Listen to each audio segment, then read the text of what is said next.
Podrías pensar que conoces la historia de Gedeón, pero lo que viene a continuación desafiará todo lo que creías saber. Descubre el lado controvertido y sorprendente de un hombre que, contra todo pronóstico, lideró un ejército diminuto hacia una victoria aplastante. En este video, te llevaré por un viaje de fe inquebrantable, decisiones contraintuitivas y triunfos rápidos que desafían la lógica.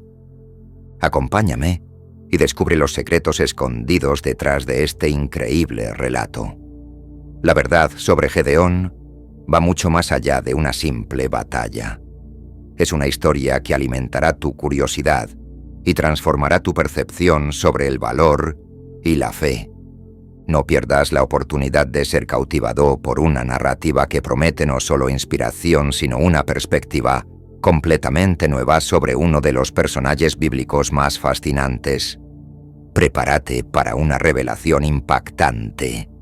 Mi nombre es Gedeón y esta es mi historia. Crecí durante el dominio del imperio Madián, un régimen cruel y terrible. Sofocaban nuestra tierra con su dominio de hierro, dejando a mi pueblo devastado y desgarrado. Sin embargo, esta fue nuestra perdición. Mi pueblo pecó contra el Señor de diversas maneras. Como resultado, el Señor nos entregó al control de los madianitas por 7 años.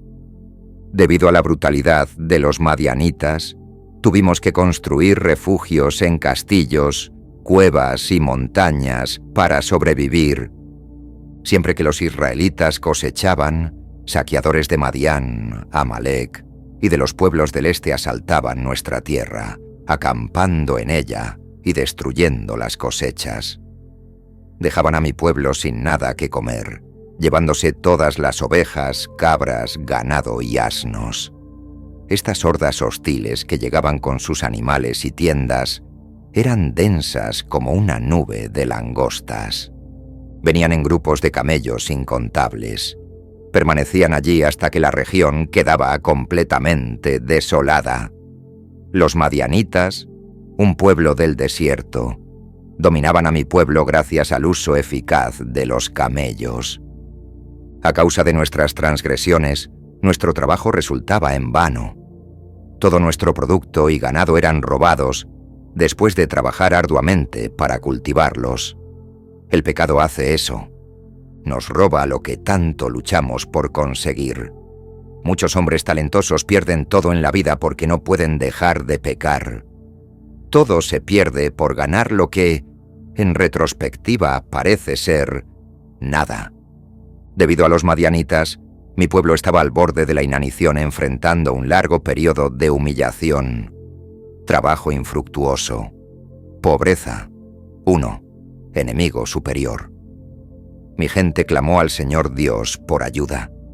Cuando clamaron al Señor por causa de Madián, el Señor envió un profeta a los israelitas. El profeta así dice el Señor: el Dios de yo los liberé de la esclavitud en Egipto. Los rescaté de los egipcios y de todos los que los oprimían. Expulsé a sus enemigos y les di su tierra. Y les dije que yo soy el Señor, su Dios. No deben adorar a los dioses de los amorreos en la tierra donde ahora viven. Pero ustedes no me escucharon. Yo estaba trillando trigo en el fondo de un lagar para esconder los granos de los madianitas. El ángel del Señor apareció, y héroe valiente, el Señor está contigo. Yo estaba trillando trigo en el lagar. Esto no era solo desafiante, sino también vergonzoso. Tradicionalmente, el trigo se trillaba en áreas abiertas en la cima de las colinas, donde la brisa se usaba para separar la paja del grano. No era común trillar trigo en un lugar hundido como un lagar. Este era un lugar de privacidad.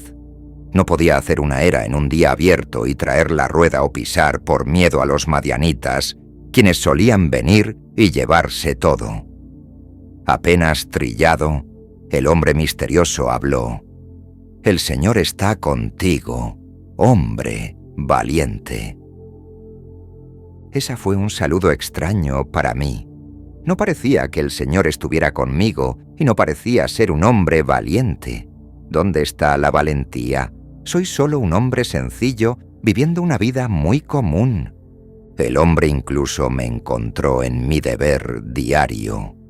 Respondí: Señor, si estás con nosotros, ¿por qué todo esto nos ha pasado? ¿Y dónde están todos los milagros de los cuales nuestros ancestros nos hablaron? ¿No dijeron que el Señor nos sacó de Egipto? Pero ahora el Señor nos ha abandonado y nos ha entregado en manos de los madianitas. Aunque consciente de las maravillosas obras que Dios había hecho en el pasado, no podía evitar preguntarme por qué no veía esas mismas obras en la actualidad. Creía que el problema era con Dios. Nos había abandonado. Me molestaba que Israel estuviera en esa condición. Entonces ese hombre extraño se volvió hacia mí. Y ve, con la fuerza que tienes, y rescata a Israel de los madianitas. Yo te envío. Yo era solo un hombre común, inseguro de mis propias habilidades. No me veía como alguien que pudiera hacer grandes cosas para el Señor. Dios me consideraba insignificante, inseguro. Pregunté: ¿pero cómo puedo rescatar a Israel? Mi clan es el más débil de toda la tribu de Manasés, y yo soy el menor en mi familia entera.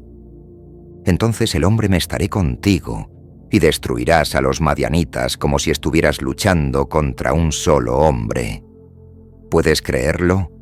Debería embarcarme en un viaje extraño, y mi viaje comenzaría con una tarea imposible.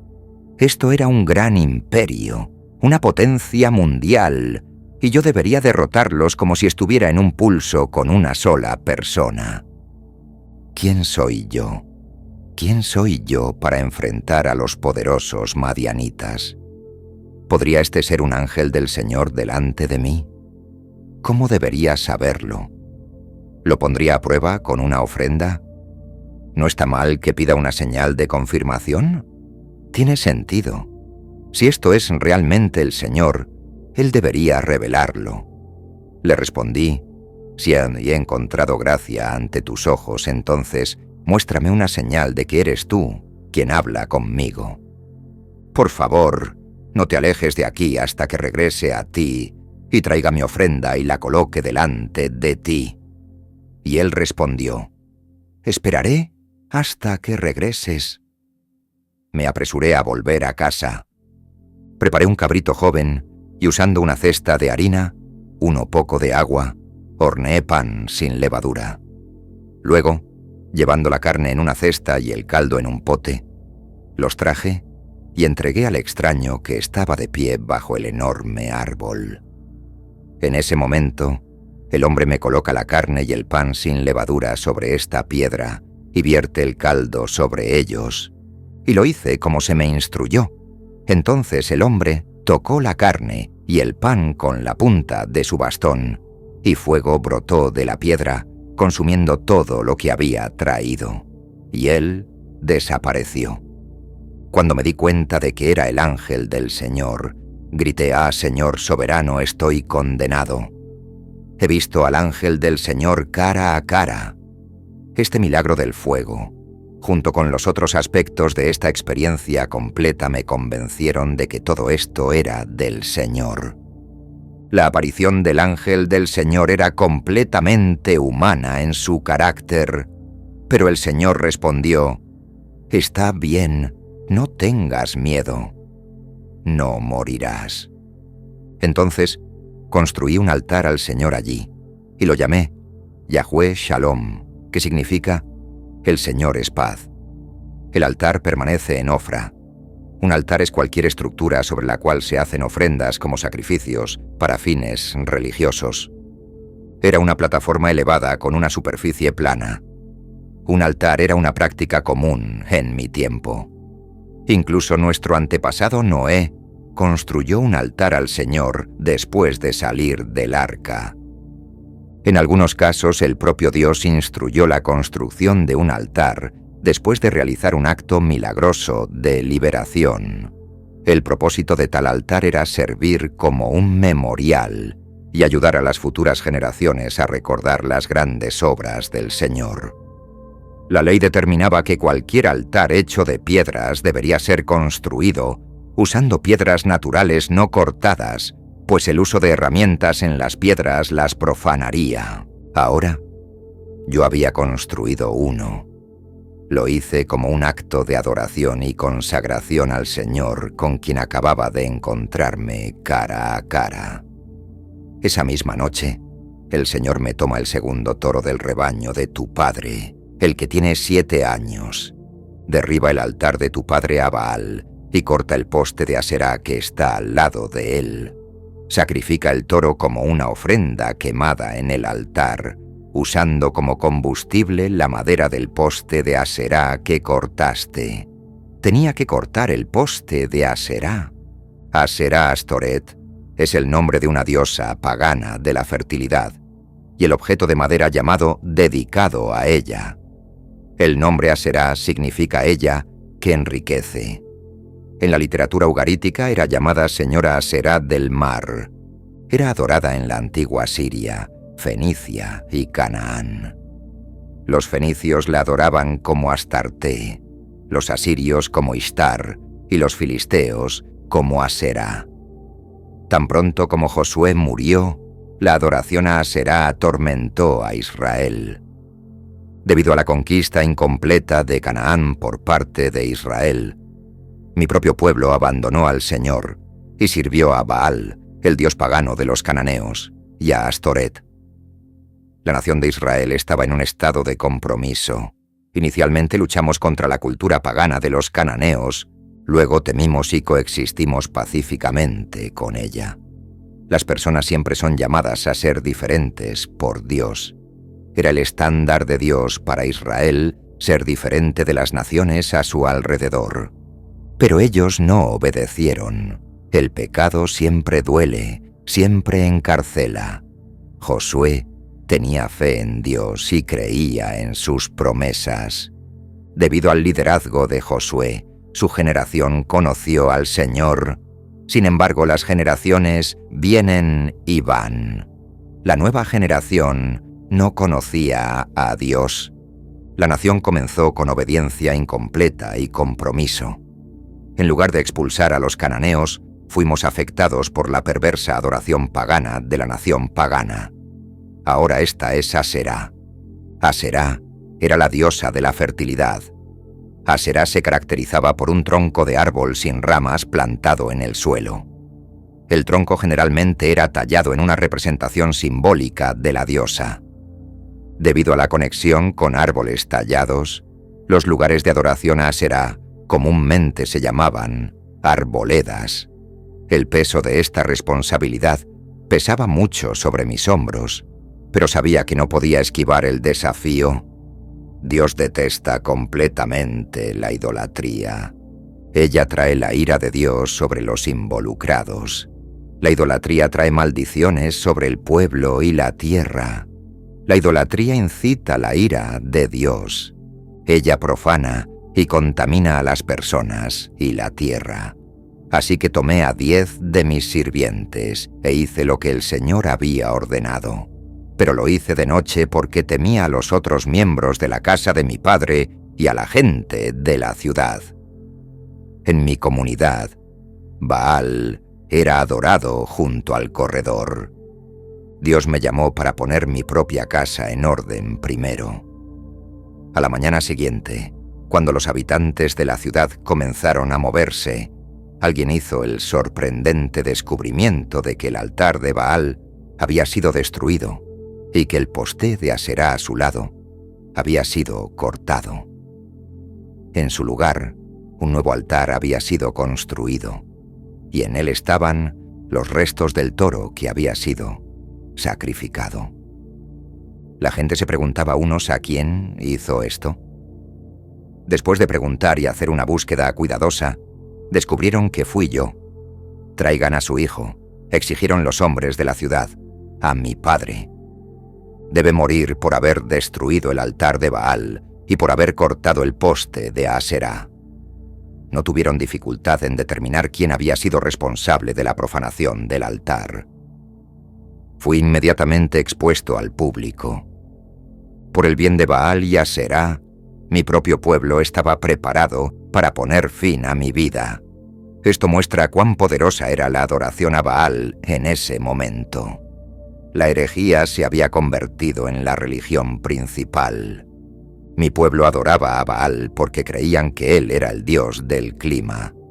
Como el éxito de sus actividades agrícolas estaba directamente vinculado al clima, adoraban a Baal. Las personas adoraban aún más a Baal durante los tiempos económicos difíciles causados por la tiranía del pueblo madianita. No se dieron cuenta de que al no volverse hacia Dios, solo empeoraban las cosas para sí mismos. Pero mi padre gritó a la multitud que lo confrontaba: ¿por qué están defendiendo a Baal? ¿Van a argumentar en su favor? Quien defienda a Baal será muerto por la mañana. Si Baal es realmente un dios, que se defienda y destruya a quien derribó su altar. Mi padre hizo un argumento muy lógico para preservar mi vida. Ya que Baal era la parte ofendida, él podría defenderse. Desde entonces, fui llamado Jerubbaal, que significa que Baal se defienda, porque derribé el altar de Baal. Poco después de este evento, los ejércitos de Madián, Amalek y el pueblo del este formaron una alianza contra Israel y cruzaron el Jordán, acampando en el valle de Jezreel. Entonces el Espíritu del Señor me revistió de poder. Ahora necesitaba mi propio ejército.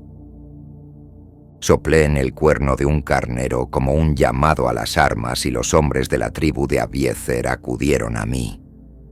También envié mensajeros por todo el territorio de Manasés, Aser, Zabulón y Neftalí para convocar a sus respectivos guerreros. Y todos ellos respondieron. Debido a este empoderamiento divino, logré reunir un número impresionante de tropas. En poco tiempo, 32.000 hombres vinieron a seguirme en la batalla. Esta sigue siendo una tarea poderosa. Antes de partir, necesitaba estar seguro de que era realmente Dios quien me enviaba. Necesitaba uno ese milagro para confirmar su palabra. No soy un hombre caballeroso. Fui criado como el menor en mi familia, y mi clan también era el menor. Esto no es algo que haga todos los días. ¿Las personas realmente seguirán a un hombre humilde como yo? Sí, el Señor me dio una señal, pero necesitaba otra. Haré una prueba que solo el Señor puede realizar. Le dije a Dios: si realmente vas a usarme para rescatar a Israel como prometiste, pruébamelo de esta manera. Pondré un vellón de lana en el suelo del Era esta noche.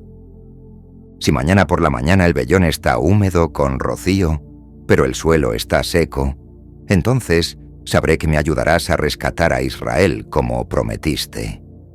Y eso fue exactamente lo que sucedió. Cuando me levanté temprano a la mañana siguiente, exprimí el vellón y llené un tazón entero de agua. Sin embargo, eso realmente no cambió nada. Necesitaba algo más. Antes de ser demasiado crítico conmigo, debes considerar el desafío que tenía frente a mí. Muchos inmediatamente rechazarían un llamado de este tipo sin siquiera considerar permitir que Dios lo confirmara. Mi poca fe todavía era mayor que ninguna fe. Entonces le dije por favor, no te enojes conmigo, pero déjame hacer una petición más. Usa el vellón para otra prueba. Esta vez, deja el vellón seco mientras el suelo alrededor esté húmedo con rocío. Así, esa noche, Dios hizo como le pedí. Por la mañana, el vellón estaba seco, pero el suelo estaba cubierto de rocío. Eso es todo lo que necesito saber. Estoy listo. Entonces mi ejército y yo nos levantamos temprano y fuimos a la fuente de Jarod. Los ejércitos de Madián estaban al norte de nosotros, en el valle cerca del monte de More. El Señor me tienes demasiados guerreros contigo. Si les permito luchar contra los madianitas, los israelitas podrán jactarse ante mí de haberse salvado por su propia fuerza. Por lo tanto, dile al pueblo que aquellos que estén tímidos o con miedo pueden dejar esta montaña e irse a casa. Este era un gran test de mi fe. Mi ejército de 32.000 hombres ya estaba en desventaja numérica frente a los 1.305.000 madianitas, pero Dios pensaba que mi ejército era demasiado grande. Así, 2.000 hombres se fueron a casa, dejando solo 1.000 dispuestos a luchar. La visión de un enorme ejército enemigo hizo temer a muchos soldados israelitas. La mayoría de los hombres eran realmente tímidos. Ahora las probabilidades eran de 13 a 1, pero el Señor me dijo que todavía eran demasiados. Llévalos a la fuente, y allí los probaré para determinar quién irá contigo y quién no. Cuando llevé a mis guerreros al agua, el Señor me divide a los hombres en 2 grupos. En un grupo, pon a todos aquellos que recogen agua en sus manos y la lamen con sus lenguas como perros. En el otro grupo, pon a todos aquellos que se arrodillan y beben con sus bocas en la corriente. Eso parecía una prueba peculiar. Tal vez era porque aquellos que recogían el agua en sus manos y la llevaban a la boca eran mejores soldados, ya que mantenían sus ojos en el entorno incluso mientras bebían. Solo 300 de los hombres bebieron agua con las manos. Todos los demás se arrodillaron y bebieron con la boca en la corriente. Entonces el Señor me dijo con estos 300 hombres, te rescataré y te daré la victoria sobre los madianitas. Envía a todos los demás a casa. El Señor Dios quería que las probabilidades fueran tan desfavorables que la victoria sería claramente solo suya. Rara vez pensamos que la grandeza puede ser un obstáculo para la obra de Dios. Pero es más difícil confiar verdaderamente en Dios cuando tenemos muchos recursos maravillosos a nuestra disposición. Así que recogí las provisiones y las trompetas de los otros guerreros y los envié a casa. Pero mantuve conmigo a los 300 hombres. Dios me aseguró que la victoria era cierta incluso con solo 300 hombres. Ahora que el ejército de Israel estaba a menos del 1% de su tamaño original y la proporción era de 400 soldados madianitas por cada soldado israelita, solo podía confiar en el Señor Dios, ya que no había nada más en que confiar. Ahora estoy aquí. El campamento madianita estaba en el valle, justo debajo de mí. Esa noche, el Señor levántate, baja al campamento madianita, pues te he dado la victoria sobre ellos. Pero si tienes miedo de atacar, baja al campamento con tu siervo Pira. Escucha lo que los madianitas están diciendo y te animarás mucho. Luego estarás ansioso por atacar.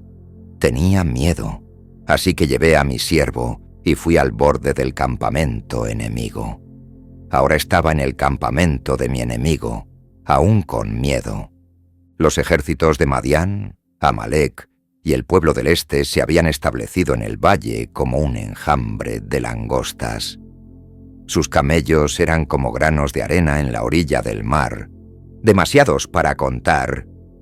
Me acerqué justo cuando un hombre le contaba a su compañero sobre un sueño. El hombre tuve este sueño, y en mi sueño, un pan de cebada rodó colina abajo hasta el campamento madianita.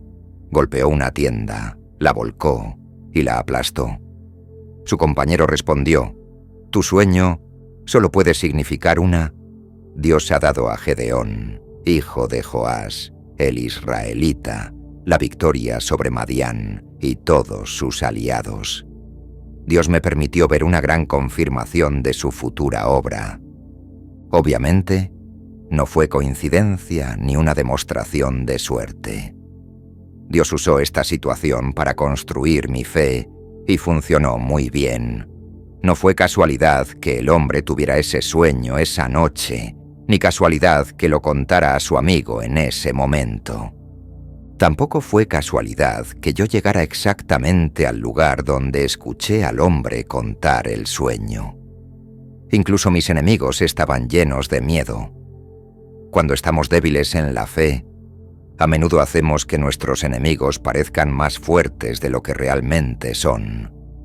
De hecho, cuando escuché el sueño y su interpretación, me postré en adoración delante del Señor Dios. Quería que encontrara aliento en esta visita al campamento enemigo. Esto muestra que cuando el Señor Dios nos pide hacer cosas difíciles por Él no se sienta a mirar esperando que hagamos todo solos. Está ahí para guiarnos, sostenernos y animarnos en todo el camino. Luego regresé al campamento israelita y grité: «¡Levántense!», porque el Señor les ha dado la victoria sobre las hordas madianitas. Dividí a los 300 hombres en 3 grupos y di a cada hombre un cuerno de carnero, una jarra de barro con una antorcha dentro. Mi fe era contagiosa. Habiendo recibido ánimo, no pude evitar esparcir ese ánimo a los demás, y mi ánimo construyó su fe. Les mantengan sus ojos en mí. Cuando llegue al borde del campamento, hagan exactamente como yo. Tan pronto como yo y aquellos conmigo toquemos los cuernos de carnero, toquen también sus cuernos alrededor de todo el campamento y griten por el Señor y por Gedeón. Era poco después de la medianoche, tras el cambio de guardia, cuando yo y los 100 hombres conmigo llegamos al borde del campamento madianita. De repente tocamos los cuernos de carnero y rompimos nuestras jarras de barro. Los 3 grupos tocamos nuestros cuernos y rompimos nuestras jarras. Sosteníamos las antorchas encendidas en nuestra mano izquierda y los cuernos en nuestras manos derechas, y todos una espada por el Señor y por Gedeón. Este grito no fue resultado del orgullo, sino que mostró sabiduría en el ataque, ya que claramente los madianitas ya estaban asustados por la espada de Gedeón, y gritar ayudó a enviarlos al pánico. Los soldados madianitas se despertaron con una explosión de ruido, luz y movimiento proveniente de todas direcciones. Cada hombre se mantuvo en su posición alrededor del campamento y observó, mientras todos los madianitas corrían en pánico, gritando mientras huían. Cuando los 300 hombres tocaron sus trompetas, el Señor hizo que los guerreros en el campamento lucharan unos contra otros con sus espadas. Aquellos que no fueron muertos huyeron a lugares lejanos. La primera fase de la batalla no fue entre Israel y Madián, sino mientras los madianitas luchaban entre sí. Luego convoqué a los guerreros de Neftalí, Aser y Manasés, que se unieron en la persecución al ejército de Madián. En demás, envié mensajeros por toda la región montañosa de Efraín. Bajen a atacar a los madianitas. Córtenles el paso en los vados del río Jordán en Bet-bara. Aunque Dios había iniciado la obra con un pequeño número de soldados, una vez que comenzó la obra, quería que muchos se involucraran en el trabajo. Entonces, todos los hombres de Efraín hicieron lo que se les había dicho. Capturaron a los 2 comandantes madianitas, Orebe y Zebe, y los ejecutaron. Y continuamos persiguiendo a los madianitas. Entonces el pueblo de Efraín me preguntó: ¿por qué nos trataste de esta manera? ¿Por qué no nos llamaste cuando saliste por primera vez a luchar contra los madianitas? Y discutieron acaloradamente conmigo.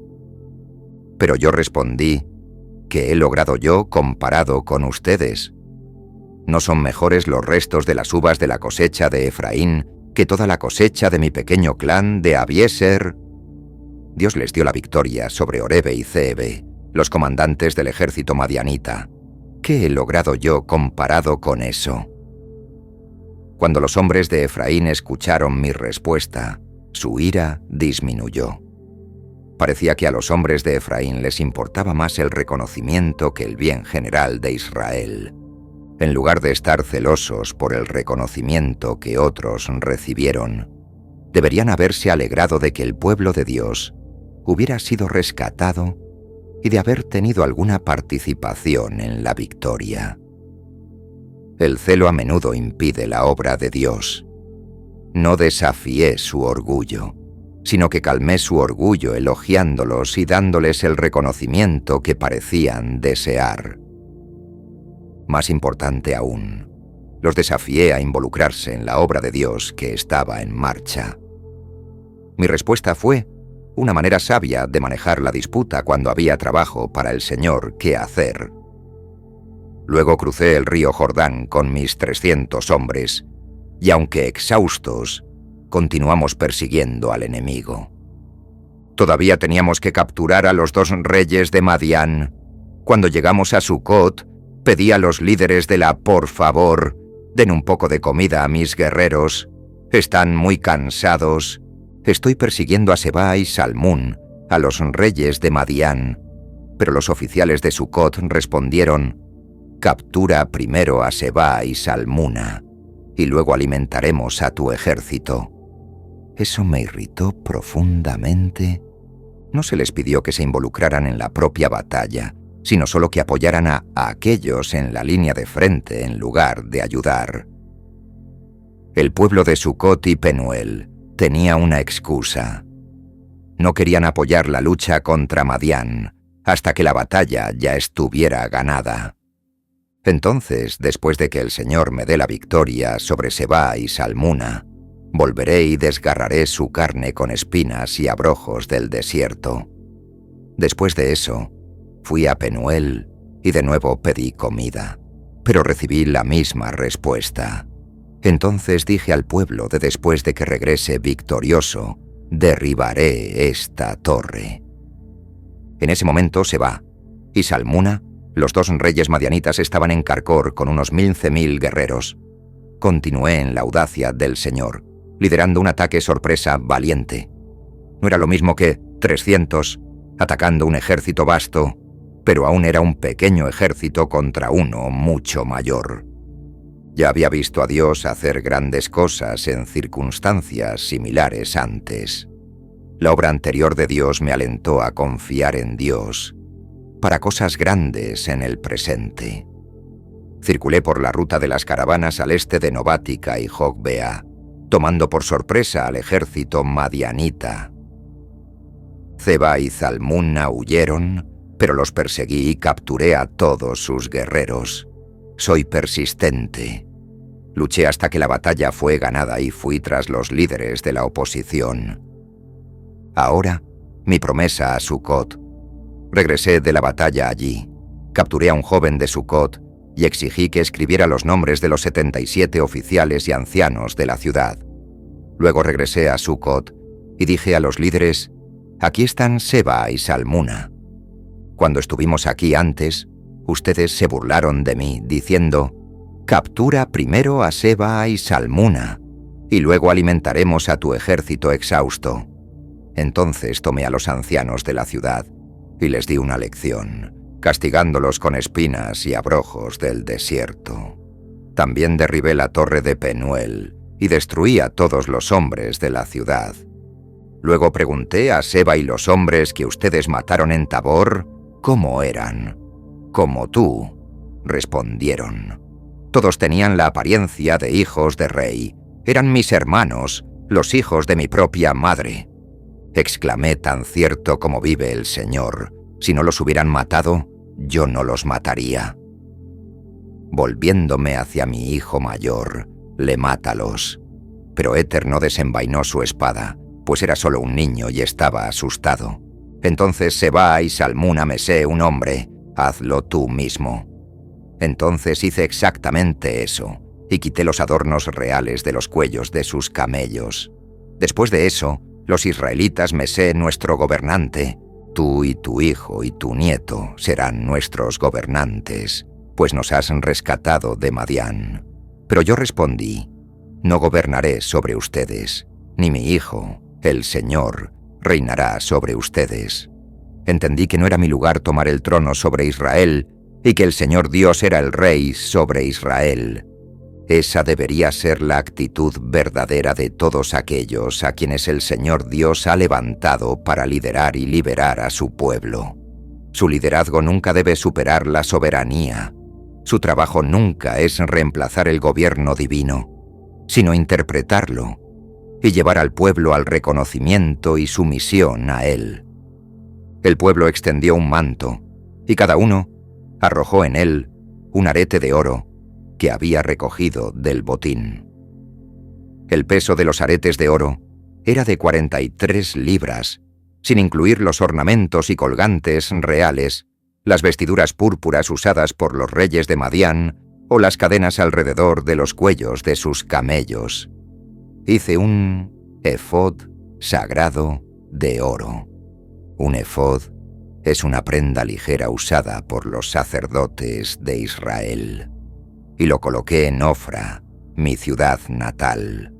Pero pronto todos los israelitas se prostituyeron adorándolo, y se convirtió en una trampa para mí y mi familia. No creé un ídolo, pero hice un efod, una imitación de esa maravillosa vestimenta usada por el sumo sacerdote. Lo hice simplemente para recordar al pueblo la adoración a Dios y no para ser adorado. Pero desafortunadamente, si nos desviamos un metrocentris más allá de lo que justifica la palabra de Dios, siempre nos metemos en problemas. Fue un grave error. El pueblo de Israel disfrutaba del culto. Idolatra el bello y costoso efod. Terminó convirtiéndose en una trampa para mí, mi familia y todo Israel. La belleza artística tiene una manera de impresionarnos y darnos un sentido de admiración, pero no siempre es una impresión o admiración piadosa. A menudo puede distraer nuestro enfoque del Señor. En contraste con este efod, Dios ordenó que sus altares fueran hechos de piedra no trabajada, para que la atención de nadie se centrara en la belleza del trabajo del escultor de piedra. Así, Madián fue sometido y humillado ante los hijos de Israel, y ya no levantaron más sus cabezas con orgullo, y la tierra descansó por 40 años. En mis días fui y viví en mi propia casa. Tuve 70 hijos, pues tuve muchas esposas, pero logré servirles como juez y guiarlos. Esta es la historia de cómo el pueblo de Israel derrotó a Madián, que nunca se recuperó, y durante el resto de mi vida hubo paz en la tierra. Mi historia es un testimonio de la fuerza duradera que reside en todos nosotros, esperando ser despertada por el propósito y alimentada por la fe. Espera inspirar a otros a abrazar sus propios destinos, a superar adversidades y a nunca subestimar el poder de Dios. Dios me hizo un vencedor sobre los madianitas. El Señor me dijo que fuera con mi fuerza. De hecho, fuimos, pero no como normalmente pensaríamos. Tuve la fuerza del cuidado, pues me preocupaba por la baja condición de Israel.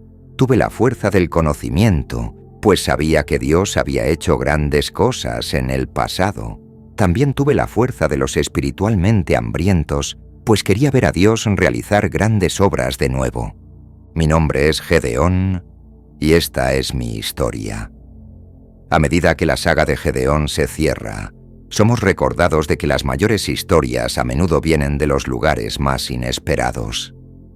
Hoy has sido testigo de cómo un hombre común se transformó en un líder extraordinario, demostrando que con fe y audacia lo imposible se convierte en realidad. Pero recuerda, esta es solo una de las muchas historias increíbles que tenemos para compartir contigo.